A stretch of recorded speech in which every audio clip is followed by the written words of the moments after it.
کسب و کار پدرش رو پیشه نکرد و به دانشکده هنرهای دراماتیک رفت. ولی وقتی در سال 1358 یکی از داستاناش رو نشون یکی از نویسنده‌های معروف داد، نویسنده به اون گفت تو نویسنده نمیشی، برو لحافتوز شو. ولی 10 سال بعد رمانی منتشر کرد که همه رو به تعجب واداشت. او که حالا چند سال است اینجا در برلین در تبعید به سر میبره، همچنان مینویسه و منتشر میکنه.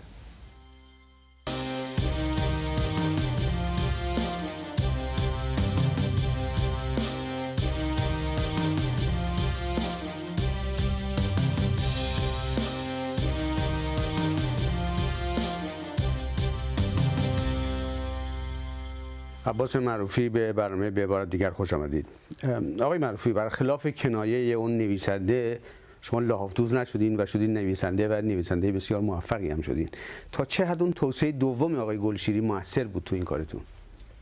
من اول سلام عرض کنم خدمت بینندگان عزیز و تشکر کنم از شما آقای فانی برای اینکه این فرصت رو برام فراهم کردین که بتونم با مردم ایران حرف بزنم. ببینید، زمانی که من شروع کردم کشور تازه در حال یک انقلاب بود و داشت یه چیزی شکل می گرفت، همش رو به امید بود و خب این برای یه جوون مثلا 18-19 ساله خیلی حرفه. بر سر دوراهی قرار گرفتن، اینکه مثلا تو یک باره ول کنی، به قول آقای گلشیری بری لحافتوز بشی، یعنی ول کنی این کارو، یا اینکه نه جدی بخونی. و خب خیلی جدی به من گفت تو بیسوادی، تو باید 2000 جلد کتاب بخونی. و من خب رفتم شروع کردم به خوندن و خب دورادور هوامو داشت، گاهی میگفت مثلا تو باید نثر مشروطه رو بخونی. و من مثلا میشستم کارهای مینوی، نمیدونم فروزانفر، اینجور آدم ها رو که فقط ببینم چرا مثلا وقتی میگیم آنچه نباید بگیم آنچه که، چون آنچه همه چی درش هست، چیزهایی که نثر رو پاکیزه میکرد. و چقدر وقت صرف کردین برای اینکه خودتون رو آماده بکنن از نظر تسلطتون به نثر؟ برای تسلط به نثر فکر کنم 30 سال، یعنی اینکه بتونم اون تسلط کافی رو چون یه وقتی هستش میگن که یه نفر نویسنده است، ولی من میخواستم نویسنده بشم. برای شدن هنوز هم فکر میکنم جا دارم، یعنی هنوز هم فکر میکنم که باید مسلط‌تر بشم و نثر رو هی پاکیزه تر کنم، هی شسته رفته تر کنم. برای همین میکنم همش فکر میکنم از یه بچه 4 ساله هم یاد میگیرم. کار میکنم همش فکر میکنم از یه بچه 4 ساله هم یاد میگیرم و برای همین همیشه فکر میکنم به زودی شاهکار خواهم نوشت. خب خیلی خوبه که این به هر حال امید رو داشته باشین همیشه به عنوان یک نویسنده. ولی یک شاعر و نویسنده دیگه ای هم به شما توصیه دیگه ای کرد، آقای سپانلو. چی بود توصیه آقای سپانلو به شما؟ سپانلو موقعی که رمان رو ورق زد توی اتاق کار من، پشت میز باز بود، رمان رو میزم بود، نشست تا غذا حاضر بشه و توی یکی از اون جلسه های داستانخوانی بود که من شاگرد داشتم. سپانلو به عنوان یه مهمان اومده بود و دیگه اونا رفتن، شاگرده من رفتن و سپانلو موند و دیگه نشست شروع کرد به خوندن و تا غذا بخوریم. تو این فاصله به من بلند شد گفت این شاهکاره، فقط تو باید در مورد رمان سمفونی مردگان صحبت، راجع به سمفونی مردگان گفت فقط تو باید نثر تو پاکیزه کنی. تو همون دوره بود که من حرف سپانلو رو با حرف گلشیری دوختم و دیدم که نیاز دارم یک بار دیگه برم سراغ ادبیات بعد از ادوارد براون، یعنی اون استادایی که صورتگر و به هر حال استادای ادبیات که اومدن توی ایران، عباس اقبال و اینا. نشستم اینا رو خوندم و بعد فهمیدم که چقدر راست گفته به من، چقدر آشغال ریخت از توی این متن. و حالا خب من سالها گذشته، الان که نگاه میکنم میبینم اگر الان دوباره بخوام بنویسم باز هم ازش خواهم ریخت، چون فکر میکنم هنر یک جایی شبیه، یعنی مبنای ما شباهت پیدا میکنه با مجسمه سازی. ما اجازه نداریم هی بتونه کاری کنیم، هی بچسبونیم، هی زیاد کنیم، چون بتونه کاری نشون داده که معمولاً میریزه. بتونه ها در اثر زمان و سرما و گرما میریزه. ما بهترین کاری که میتونیم بکنیم به پیروی از پیکرتراشان اثر رو بتراشیم. یعنی انقدر بتراشیم که انقدر صیقلیش کنیم که من تو یکی از شعرهای عاشقانه‌ام گفتم انقدر صیقلت خواهم داد که لباس روی تنت لیز بخورد. یعنی یه جوری که لباس روی تن اثر لیز بخوره و بیفته. بسیار خوب. شما حالا به هر حال آقای معروفی عزمتون رو جذب کرده بودین که نویسنده بشین از دوره نوجوانی و علیرغم به هر حال توصیه‌های شاید منفی در بعضی موارد و توصیه‌های مثبت رو همه اینا رو در نظر گرفتید و تلاش کردید و شدید یک نویسنده بسیار موفق در داخل کشورتون. ولی خب یهو شما از اون محیط کنده شدین و اومدین در خارج از کشور و در یک محیط نامأنوس و با مشکلات زیادی مواجه شدید. اونطور که خودتون توضیح بدید چه مشکل اصلیتون چی بود وقتی اومدین در خارج؟ ببینید من همیشه فکر می‌کردم کار سیاسی نکردم، حتی یک اعلامیه هم تو عمرم پخش نکردم. یعنی همیشه فکر کردم معلمی کردم و نوشتم. ولی یک زمانی بوی برادرکشی رو به مشام کشیدم. برای اینکه این یک روزی روشن بشه شاید 30 سال باید میگذشت. یک زمانی که من به دوستان میگفتم بابا من اصلا کار سیاسی نکردم و اینا منو دارن میزنن اینا، و خب خیلی تنها بودم و خب قیمت گرونی پرداخت شد و این امید و این شور که من تو کشور خودم متولد شدم، تو کشور خودم بالیدم، کار ادبی کردم، سالها دبیرستان بودم، ادبیات درس دادم. خب بعد یک باره در سن 38 سالگی من احساس کردم پرونده زندگیم تو ایران بسته شد. من پرتاب شدم به یه جایی که تا مدتی نمیدونستم چرا افتادم اینجا، چون من هیچ وقت دلم نمیخواست خارج از کشور زندگی کنم. همیشه فکر میکردم تو کشور خودم میبالم، رشد میکنم، شاگرد تربیت میکنم. حالا خیلی راحت‌تر میتونم با مردم حرف بزنم که من کار سیاسی نکردم، من کار ادبی کردم. همچنان که موقعی که من رفتم پناهنده شدم توی آلمان به قاضیم گفتم مثلا کار سیاسی نکردم ولی جونم در خطره. این به هر حال برای کارنامه یک نظامی به نام جمهوری اسلامی جز شرمساری چیزی باقی نخواهد موند، چون من ایران رو دوست دارم. حالا صرف نظر از اون محیطی که شما بسیار ناراضی بودین و ازش اومدین بیرون، در اینجا که اومدین مشکلتون چی بود؟ من اینجا که اومدم به هر حال مسئله غریبگی و غربت بود. اینکه خب من به راحتی نمیتونستم با گروه‌های سیاسی رابطه بگیرم. اهل نمیدونم دیسکو و خود تبعید مهمونی‌های آنچنانی نبودم و خب خود تبعید یک تبعید دیگه هم در بر داشت. یعنی من تبعید در تبعید رو سپری کردم 13 سال.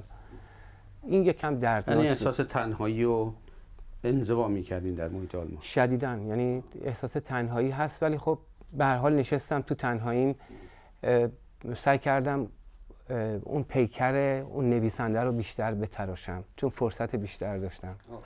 شما در یک مقطعی یک نامه‌ای نوشتین به آقای گونتر گراس، نویسنده مشهور آلمانی، و شکوه کرده بودین از وضعیتتون که ایشون البته اون شکوه شما رو قبول نکرد. چی بود شکایتتون اون موقع؟ ببین من با فرمالیته ها در افتادم. یعنی اینا میگفتن که شما پناهنده این، ما تازه 7 ماه بود اومده بودیم و زیر نظر اداره سوسیال بودیم، باید یک نامه‌ای رو امضا کنیم که مثلا رفتی کاری رجوع کردی برای کار و اونا بهت کار ندادن، بیای ما حقوقت بدیم.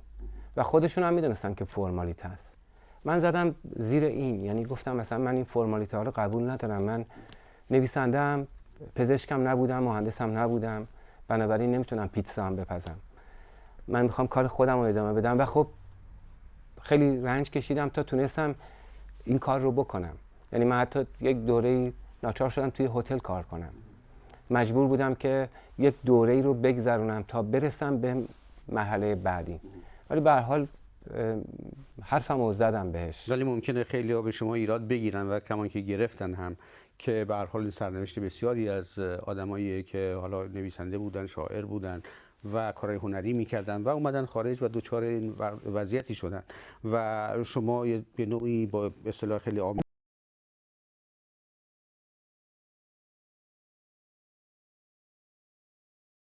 کمی نازک نارنجی بودین تو این زمینه. نه، من اصلا چیزی ازش نخواسته بودم، فقط اومدم به خودشون به خودشون نشون دادم. یعنی توی این رمان جدیدم هم سعی کردم اینا رو به خودشون نشون بدم، برای اینکه من توی جامعه زندگی میکنم و طبیعیه که نسبت به وضعیت موجود معترض باشم. یعنی ذات نوشتن اعتراض هست. یعنی یکی از کارهای قشنگی که خودم تو زندگیم کردم و واقعا دوستش دارم این که من مثلا به 3 تا دخترام یاد دادم که به من معترض باشن، تو خونه من به من اعتراض کنن و یاد بگیرن. میدونید یکی از کارهایی که به هر حال برام مهم بود تو این آلمان بکنم این که نه، من مرعوب این فضا و چراغونی ها و این غرب و این فضای دموکراسی ظاهری نیستم. من معتقدم که اینجا هم وقتی بخوان له کنن آدم ها رو با پنبه سر میبرن و خب اینو به خودشون نشون دادم. بسیار خب. یه مشکل دیگه تونم با ایرانیای خارج از کشور به خصوص در آلمان بود. چی بود مشکلتون بود؟ ایرانیای دیگه که به هر حال حتی با رمان فریدون سه پسر داشت هم مشکل داشتن، با این نامه هم مشکل داشتن. ببینید من چون حزبی سیاسی نبودم و کار گروهی نکردم، سمپات گروهی نبودم، در واقع تصویری که دارم یه تصویر عشایریه. من دیدم گاهی اوقات که توی سنگسر وقتی زایمان میشه، فصل زایش میشه، هر بره‌ای میره زیر سینه مادرش و شروع میکنه شیر خوردن. بعد هست گاهی پیش میاد مثلا میشی سر زا میره یا میشی بره‌شو گم میکنه و این بره دنبال یک پستان میگرده که مام مادر یه جوری که خودش رو وصل کنه و بعد اینا همه با این لغت اینو پرت میکنن، هی میزننش.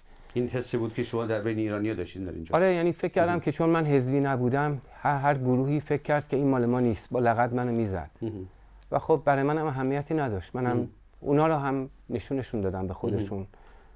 یعنی در واقع شما میشه گفت که در به اصطلاح رمان فریدون سه پسر داشت به نوعی با برخورد به این ایرانی‌های نوع انتقام گرفتین ازشون؟ انتقام نگرفتم، فقط نشون دادم. یعنی خشکشون کردم، گذاشتمشون تو موزه، گفتم شماها اینی، طول و عرضتون اینه، اندازه هاتون اینه، شما با رؤیای ناصری این کارو میکنید. شما فکر نمی‌کنین یه خود یک کمکی متکبرانه است این برخورد؟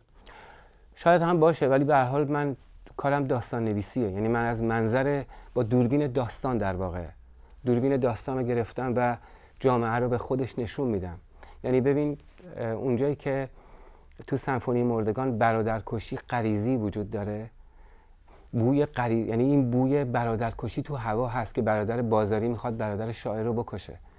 بعد تو 15 سال بعد از نگارش این رمان میبینی که برادر بازاری واقعا طناب گذاشته جیبش بره محمد مختاری رو بکشه. یعنی اتفاق افتاد واسه جامعه ما. و خب توی فریدون سه پسر داشت این برادرکشی غریزی نیست دیگه، ایدئولوژیک شده. یعنی من خودم همون برادره بودم که اینا میخواستن منو بکشن. و یه جا توی سوئد یادم هست هموطنای من به من حمله ور شده بودن، تصوری داشتن که من نمیدونستم چیه، فکر کرده بودم من مثلا نفهمیدم چی که میخوام در جایی شرکت کنم، در حالی که من از ایندکس دعوت داشتم.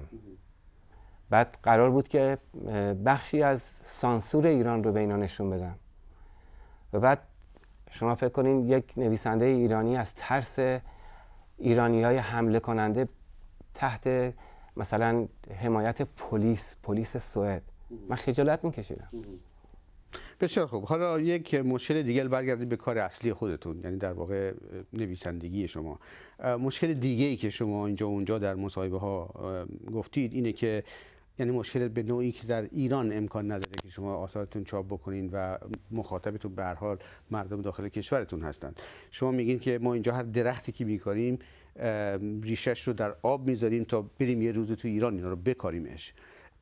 این مشکل تا چه اندازه طی این سالهایی که شما در آلمان بودین بیشتر شده یا کمتر شده براتون؟ ببینیم به هر حال 30 سال گذشته و این بزرگترین دوره مهاجرت و تبعید ایرانی هاست و خب تا حالا شکل و شمایل نداشته، ولی سال هاست، این 7-8 سال گذشته قشنگ آدم احساس میکنه که ادبیات تبعید داره شکل میگیره، هنر تبعید داره شکل میگیره. آروم آروم اینا دارن به هم نزدیک میشن و تصمیم گرفتن که یه سامانی به کارشون بدن، چون نسل دوم هم در کاره. من شخصیت خودم رو اندازه کردم، یعنی توانایی های خودم رو، چون من تجربه چاپخونه داشتم، تجربه کتاب فروشی داشتم، تجربه طلاسازی داشتم، تجربه نجاری داشتم. همه اینها رو جمع کردم، تبدیل کردم به یک کتاب فروشی و یک چاپخونه. یعنی فکر کردم خیلی خوب، فرض میکنم اصلا امکان چاپ برای هیچ کتابی نیست. من اینجا میتونم به اندازه یه مورچه کتاب چاپ کنم و میکنم. یعنی مبنا رو گذاشتم برای اینکه خب همه راه‌ها بسته است، من باید راه خودم رو باز کنم و این رو به دیگران هم یاد بدم. یعنی اینکه بگم که خیلی خب ما اینجا امکان داریم و امکاناتش رو فراهم کردیم، با بهترین شکل میتونیم هر کاری رو که تو ایران نمیتونیم بکنیم اینجا ادامه بدیم. خب حالا اتفاقا می‌خواستم این سوال بکنم که حالا به هر حال ما الان نشستیم توی اینجا خانه هدایت اسمش گذاشتین شما و اینجا یک کتاب فروشیه که کار چاپی هم می‌کنید. چقدر راضی هستین از این کارتون الان؟ راضی که به هر حال راضی نیستم. حالا به هر حال این کاریه که مربوط میشه به حرفتون. نه لازم نیست توی هتل شبانه کار کنین یا پیتزا فروشی بکنین به قول خودتون. آره معلومه، ولی مجبورم. یعنی اگر من مجبور نبودم، یعنی اگر توانی شده می‌داشتم، نصف روز وقت می‌ذاشتم برای نوشتن. من خیلی وقت کم میارم، یعنی به خاطر اینکه ناچارم اینجا رو سر پا نگه دارم، خودم رو سر پا نگه دارم، از پس زندگی سخت تو تبعید بر بیام، بخشی از عمرم داره تباه میشه. با این حال پذیرفتم و پاشم وایستادم. یعنی اینجور نیست که زه بزنم، هر روز پا میشم. خب شخصیتم هم شاید اینجوریه، نمیدونم. من مثلا زمین اینجا رو دلم میخواد خودم بشورم، شیشه هاشو خودم میشورم، دلم میخواد خودم تمیزش کنم، اینجا رو تمیز نگه دارم. برای اینکه من مثل رئیس جمهورمون فکر نمی کنم. من فکر میکنم که وقتی آدم یه جایی هست، نماینده بخشی از جامعه است. من نماینده بخشی از ایرانی ها هستم و میخوام این رو نشون بدم که ما ایرانی هستیم، این تمدن ماست، این فرهنگ ماست، این توانایی های ماست، کوچولو تبعیدی هستیم. و خب این کودتای اخیر و این انتخابات خیلی کمک کرد. باز برگردیم به رمانتون. حس من اینه، بر اساس اون چیزایی که من به کتابای شما که خوندم، این که حداقل در 2 تا از رمانتون، یکی سمفونی مردگان و یکی هم تماما خصوصی که البته من نخوندم برای که چاپ نشده هنوز، ولی اون بخشایش که توی اینترنت گذاشتین و خوندم، یه نوع خود شما حضور دارید، یه نوع شخصیت خود شما در قالب شخصیت اصلی داستان به نوعی هست. شاید من اشتباه بکنم ولی این چیزی که من میبینم، این درسته؟ ببینید، شما خیلی دقیق نخاره میکشین. در نهایت هر نویسنده خودشو مینویسه. من البته نمیدونم چجوری بگم، توی این مثلا به خصوص مثلا رمان تماما مخصوص، مثلا این بود که یه ظاهری نشون بدم. یعنی اسم شخصیت رو گذاشتم عباس، در واقع خواننده‌مو فریب میدم. اینو من نیستم، ولی شما باهوش‌ترین، شما متوجه میشین این منم، ولی من اصرار دارم که من نیستم. تو سمفونی مردگان آیدین من نیستم ولی منم، اورهان هم منم، پدرم منم. میدونی یه جایی آدم خودش رو در واقع مینویسه، ولی یه جاش یه شخصیتی بیشتر از بقیه نمود و بروز پیدا میکنه.